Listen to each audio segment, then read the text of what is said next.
শিক্ষকদের গায়ে হাত দেয়। জাতি আজ বর্বর হয়ে গিয়েছে, সুশীল সমাজ আজ বিবেকহীন হয়ে গিয়েছে। এই জাতির কাছে প্রশ্ন থাকবে যে শিক্ষকরা রাস্তায় কেন? এটা জাতিকে একসময় লজ্জিত হতে হবে। আমাদের শিক্ষকদের আপনারা এমনি এমনি বলেন যে জাতির মেরুদণ্ড, জাতির মেরুদণ্ড না কারাদণ্ড বানিয়ে দিয়েছেন। আজ শিক্ষকদেরকে অনুদান দেন, শিক্ষকদের কোনো বেতন দেন না। এটা কোথায় আছে? বিশ্বের কোথায় আছে যে অনুদান দেয়? অনুদান তো ভিক্ষার শামিল। তাহলে কি আমাদের শিক্ষকদেরকে কি ভিক্ষা করাচ্ছেন?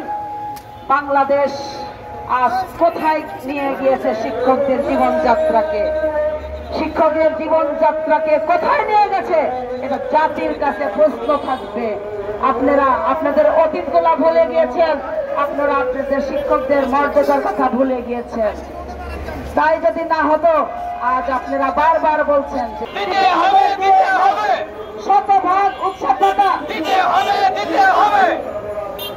ঈদের আগে, উৎসব ভাতা ঈদের আগে, উৎসব ভাতা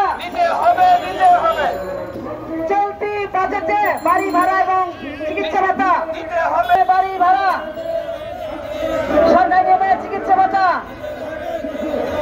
আমার শিক্ষকরা রাস্তায় কেন? আমার শিক্ষকের গায়ে হাত কেন? প্রশাসন নীরব কেন?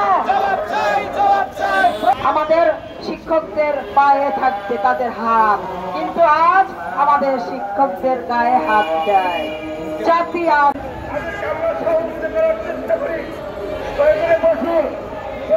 জায়গায় চলা যাবে এবং কে ফরজ নিয়ে আসবে।